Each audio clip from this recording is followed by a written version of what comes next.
हाय, आज मैं बात करूंगी हेयर वॉश की रिवर्स थेरेपी के बारे में।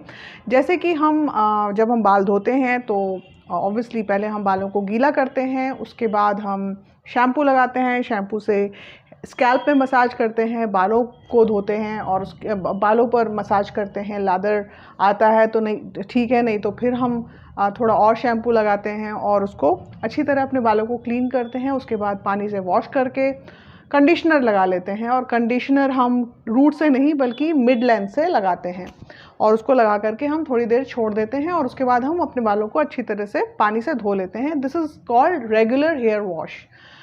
उसके बाद हम अपना कोई भी हेयर मास्क लगा लेते हैं या कोई भी हेयर क्रीम लगा लेते हैं जिससे हमारे बाल और सॉफ्ट रहें।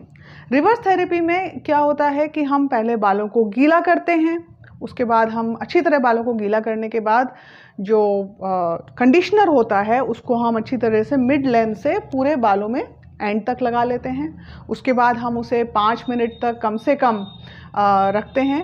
मैं बेसिकली 5 मिनट्स रखती हूँ, आप 10 मिनट्स 20 मिनट्स तक भी रख सकते हैं। लगा करके आप अपना काम कर सकते हैं। उसके बाद आप उनको पूरा रिंस नहीं करेंगे, हल्का सा गीला करेंगे। वैसे हल्का सा गीला करने के बाद आप उनमें फिर शैम्पू लगाएंगे। शैम्पू से अगर आप झाग नहीं आ रहा है तो आप दोबारा उसमें शैम्पू लगाएंगे। शैम्पू से अच्छी तरह धोने के बाद, वैसे तो यहीं तक होती है रिवर्स थेरेपी जो हेयर वॉश में, पर मेरा तरीका ये है कि मैं पहले बालों को गीला करती हूँ और अपने बालों को मिड लाइन से नहीं बल्कि यहाँ से, रूट से नहीं बल्कि यहाँ से ही बहुत क्लोजली मैं यहाँ से ही अपना कंडीशनर लगाना शुरू कर देती हूँ।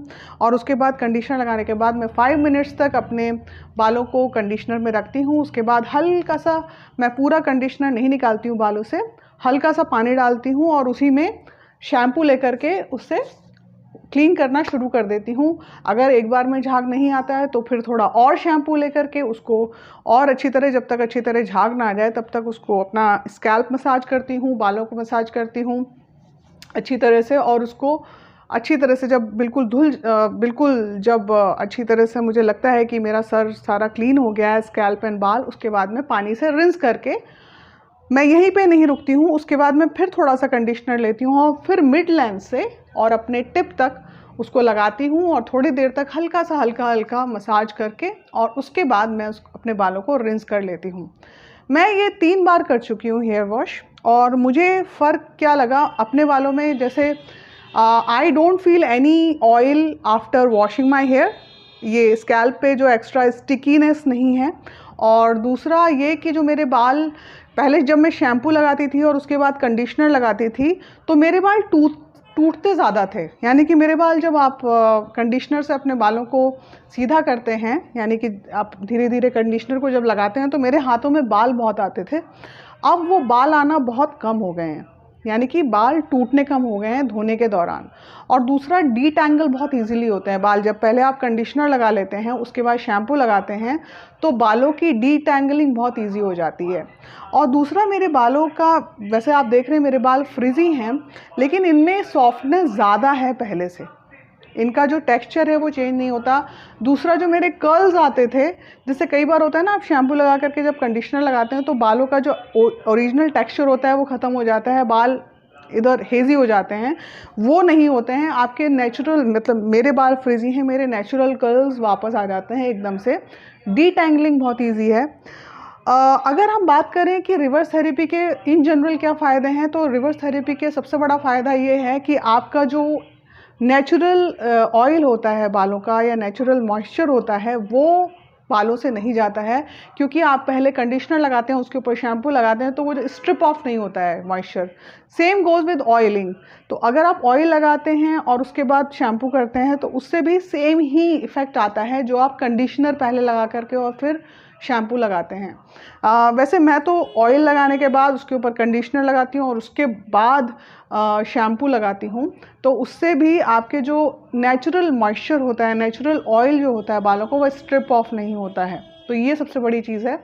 लेकिन एक चीज़ है कि जब हम ये रिवर्स थेरेपी करते हैं तो इसका असर हर किसी पे अलग अलग होता है। कई लोगों की जिनकी बहुत ज़्यादा ऑयली स्कैल्प है, उनका ऑयल कई बार रह जाता है, कई लोगों को ये सूट नहीं करता है, कई लोगों के बाल जो होते हैं उनका हर किसी का टेक्सचर और ऑयल अलग अलग होता है, तो ये अलग अलग तरीके से लोगों पर रिएक्ट करता है।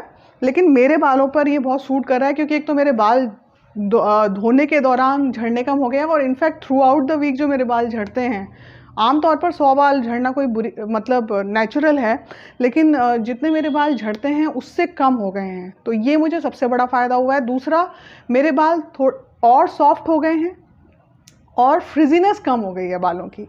वैसे तो आप मुझे देख रहे हैं मेरे काफ़ी कर्ली हेयर है, लेकिन मेरे बालों का एक तो सॉफ्टनेस ज़्यादा है और फ्रिजीनेस कम हो गई है और टूटने कम हो गए हैं, तो that is the most important thing. और डीटैंगलिंग बहुत ईजी है। आप लोग भी यूज़ करिए ये वाली टेक्निक, और यूज़ करके बताइए कि आपको ये टेक्निक यूज़ करके क्या फ़ायदा हुआ या क्या नुकसान हुआ, क्योंकि हर किसी पे ये टेक्निक अलग अलग तरीके से काम करती है, लेकिन यूज़ करने में कोई नुकसान नहीं है, बहुत बड़ा नुकसान नहीं है। अगर होगा भी तो मैक्सिमम ये होगा कि आपका स्कैल्प स्टिकी हो जाएगा, या फिर बाल थोड़े बालों का टेक्सचर चेंज हो जाएगा। तो मुझे अपने बालों पर ये टेक्निक अच्छी लगी। आप लोग भी यूज़ करिए, बताइए कि आपका एक्सपीरियंस कैसे रहा। मिलेंगे नई वीडियो में एक नई टॉपिक के साथ, तब तक अपना ख्याल रखिए। बाय। कमेंट डालना ना भूलिए। Take care.